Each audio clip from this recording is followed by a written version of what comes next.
I want to talk to you for just a second.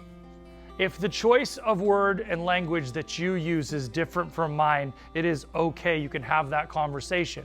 But if you like what I say, you can also adopt it and make a shift in your language to help them understand a little bit differently.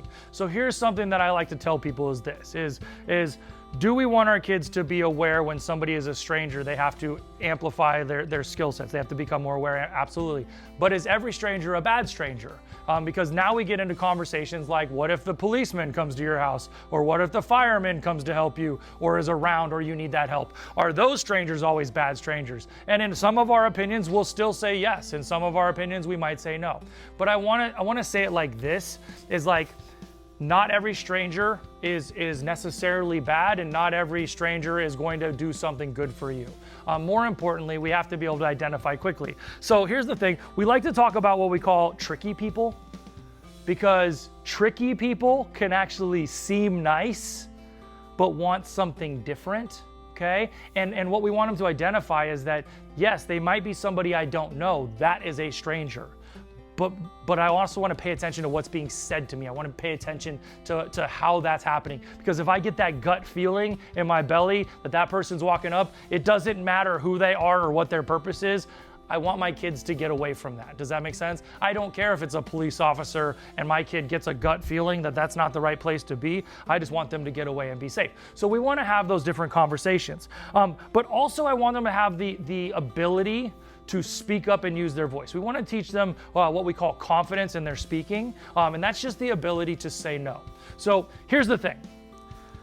In many ways in our life, we have taught our kids to become very good responders to adults. When an adult asks you to do things, I want you to be able to do it with respect, with kindness. When your teacher asks you to do things, I want you to do it quickly. I want you to be a great first-time listener. We've probably all had these types of expectations for our kids. But what we also want to do is we want to empower our kids with the word no. And you, probably the parent, have heard this more from your kids than any other adult in their life, because they probably tell you no all the time, because what they're trying to do is they're trying to build their guides. They're trying to build their compass in life. And when they feel like something doesn't suit them, they want to try the word no with you first. Why? Because you are their safe person. You are the person that they feel like even when they say no to, they're still going to be loved. So here's the thing. We want to teach our kids to have great empowerment of the word no and when to say it properly, and that it's actually okay to say no to adults, even when they say no to us sometimes, and maybe we're not as okay with it. So today, what I want to practice for just a second is using the word no, and I want to use it in the sense of somebody asks you to do something. So here's my kids. Everybody listen to me for 1 second. An adult does not need your help to do anything. An adult, Donatella, does not need your help to go find their lost dog. An adult, Olivia, does not need your help to come clean their front yard or to sweep the rocks back in. Adults do not need help from kids to do things. But your parents may teach you to help them with things because they're teaching you different skills. But when an adult walks up to you and they ask you to do something, especially an adult you do not know, it is okay to say no. So what we want to do is just practice that skill. So here's the skill we're going to practice. I want to say we're going to use the skill of the lost dog. Maybe you're out at a park and an adult's like, I lost my dog. Can you help me find it? We're going to just say no. Simple.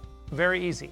But I want to say it like this. When we teach our kids in martial arts to respond with what we call yes sirs and yes ma'ams and no sirs and no ma'ams, we don't teach them to go, yes sir, as loud as they possibly can. Because they will if they get the opportunity. What we teach them to be is strong in their voice and strong in their presence. So I want them to say, yes sir. I want them to be with conviction. So when they say no, I don't want them to say, no! I want them to say, no. Strong, simple, and clean.